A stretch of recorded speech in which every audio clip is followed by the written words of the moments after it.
Salut! Dans la vidéo précédente, j'ai commencé à fabriquer des dalles. Électronique.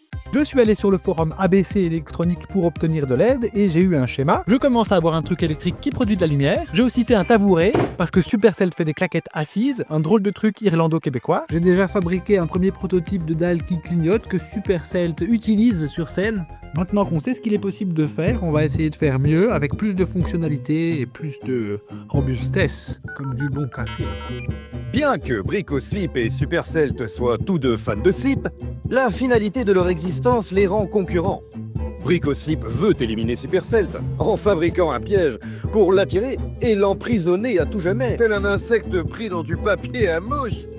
Cette vidéo présente la fabrication du deuxième prototype de dalle lumineuse destinée à piéger Supercell. Voici le troisième épisode d'une série qui s'intitule Bricoslip versus Supercell.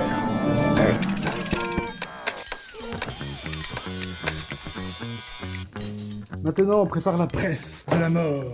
Une presse pour coller une plaque de métal sur une plaque de bois. La grosse presse de la mort. Une. Pour faire des dalles transparentes, je vais empiler et coller des plaques de polycarbonate. Mon activité consiste à fabriquer des presses pour coller des plaques les unes avec les autres. Du plastique avec du plastique. En fait, on a découvert que pour que les dalles sonnent différemment avec les claquettes, ce qui comptait le plus, c'était la surface. Donc je fais une dalle en bois, une dalle en métal, et les dalles transparentes auront une surface molle et une surface dure. J'ai deux dalles comme ça. Je vais en faire une avec une surface molle et l'autre avec une surface dure. C'est ce que je viens de dire. J'utilise une colle molle.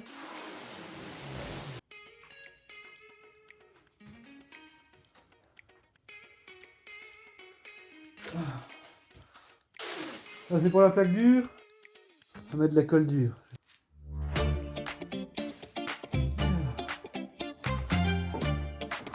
On comprime. Ça c'est moche.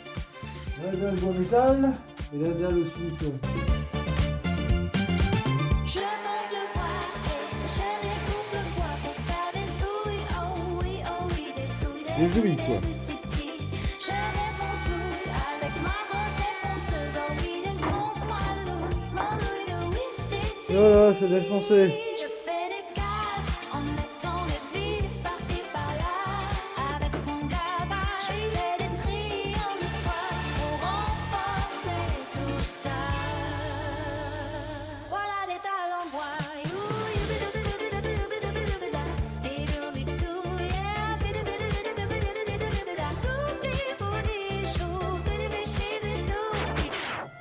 Pendant ce temps-là, Supercell est sur scène. Il utilise le premier prototype de dalle et on observe comment ça fonctionne. En l'occurrence, ça fonctionne pas parce que Monsieur Gros Malin a branché le plus sur le moins et le moins sur le plus. L'effet fumigène était plutôt intéressant sur scène. Toujours est-il que la dalle a cramé. Ce premier prototype de dalle est retourné chez moi pour réparation. Je les répare et j'en profite pour mettre quelques upgrades pour les tester avant de les insérer dans le second prototype sur lequel je suis en train de travailler. Le piezo, c'est les rubans de LED et le capteur pression, c'est le coin là. Et ça allume d'autres LED. Donc sur ce premier prototype, j'ai rajouté plein de capteurs et je teste des systèmes de lumière satellite, c'est-à-dire que la dalle commande des lampes qui sont en dehors de la dalle. Comme ça, on verra comment ça marche. Ok, ben ça a l'air de marcher, hein. Le truc là-bas, c'était un test, ça marche pas, il y a une perte de tension trop importante. Alors tu veux voir la perte de tension? Bah tu vois, ça s'allume pas bien. Le câble, il est trop fin. Voilà.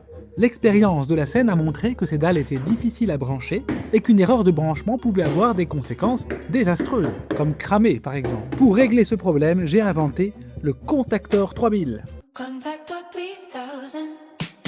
Exclusivité Bricoslip. Je coupe une bande d'acier dans le reste de la plaque et je fais des petits bouts. Je prends une bande de cuivre et je coupe des petits bouts.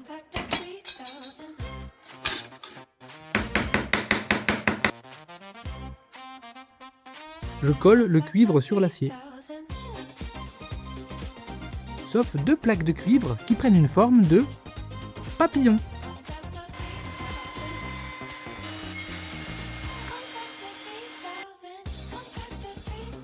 Un bricolage où je fais des piles tout le temps, c'est pas possible, hein.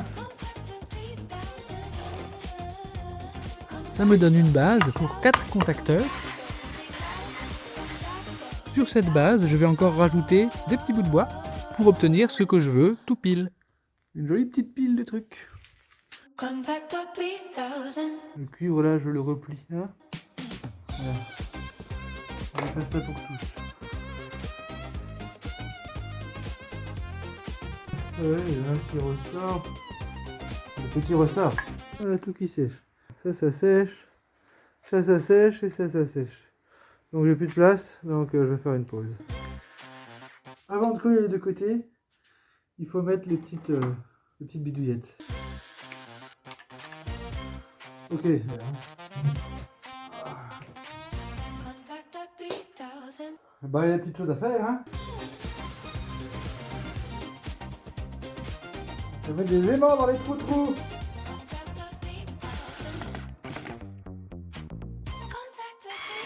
Ah, il faut faire ça pour tous les trucs, quoi.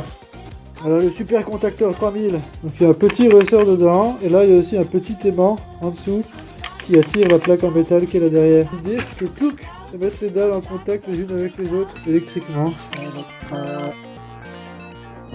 Donc le système, eh ben, ça ressemble à ça. Je vais mesurer, vérifier que ça marche. J'ai acheté un multimètre. Ouais, comme les vrais. Sauf que j'ai pas de piles, il faut des piles. Et j'ai pas les piles qui vont dedans. En plus, ça a l'air compliqué, il y a des numéros partout. Moi, hein. Du coup, c'est pas grave, on va utiliser le truc que j'ai fabriqué là. Je me passerai de vous expliquer comment ça marche, hein, mais... Donc là, on a notre module capteur, et quand on tapote, ça l'allume. Je vais améliorer, ça donne ça. La meilleure amélioration que j'ai faite, ça le présente comme ça. On va dire un petit homard. Oh, goody goody. Eh bonjour, tu veux être mon copain? Oh oui, oh oui, oh oui. J'adapte les dalles au système électronique qu'elles vont recevoir. Je coupe le coin central. Métal. Easy. Petit support intérieur. Pour mettre les LED. C'est joli ces petits trucs là, ça fait un peu string. Voilà. Le support intérieur. Pour mettre les LED. Dans chaque dalle, il faut réussir à mettre un Bernard Lhermitte, 2 modules de capteurs, un piezo en pression, et relier le tout avec un bordel de câbles.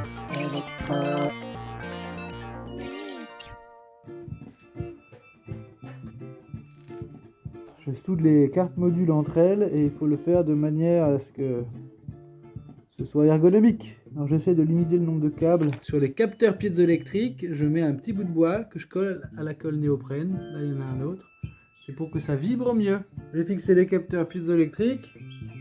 Là il y a le capteur à pression là en dessous. Du coup c'est pas solidaire. Il faut pas que la dalle elle s'en aille parce que tout est branché. Donc si jamais ça se décroche, tout se casse. Pour que ça n'arrive pas, j'ai prévu ces trous pour planter des vis. Voilà. Comme ça la dalle elle reste mobile par rapport au cadre. Mais elle peut plus se décrocher. Enlever en dessous. Et comme ça c'est bloqué par les petits points. Je mettrai une petite cale ici. Ça c'est pour que la lumière elle... Parce que c'est pour les dalles qui font de la lumière, tu sais.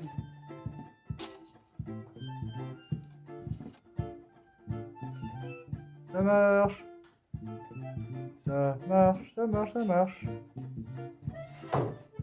Voilà, il faut en faire plusieurs, hein. Alors, on met le rouge sur le rouge et le noir sur le noir.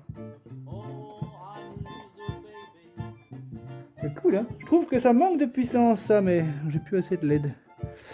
Je vais peut-être recevoir d'autres LED. J'en mettrai plus. Peut-être pas. Comment ça marche électroniquement? Eh bien, là, il y a un capteur piezo. Mais un capteur piezo seul n'est pas assez puissant pour allumer des LED. Du coup, son petit fil, il arrive dans une carte qui transforme le petit paf-paf en 5 volts. Et le 5 volts, il arrive dans un transistor qui agit comme un interrupteur. Et qui, du coup, lui, laisse passer le courant.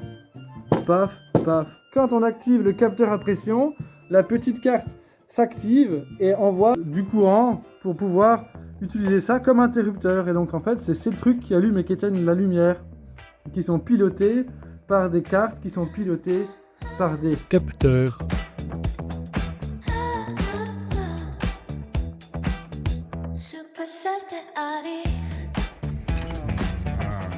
Supercell qui vient demain, et c'est un peu le bordel. Supercell arrive dans le repère de Bricoslip.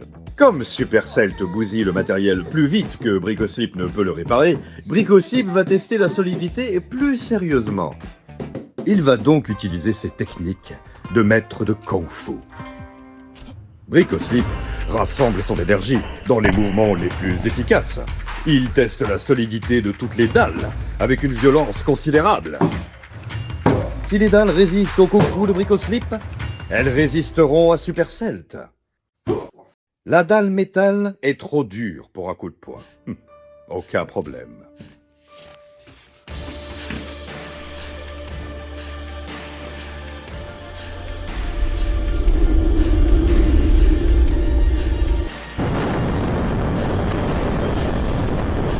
Quelle sera l'issue de la rencontre avec Supercell? Bricoslip réussira-t-il à réaliser ce projet fou de dalles lumineuses pour faire des claquettes dessus avec ses petits petons? Vaincra-t-il Supercell?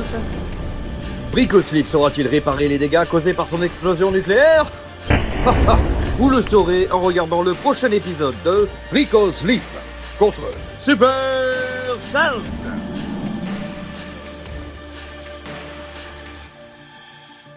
Abonnez-vous et activez la petite cloche.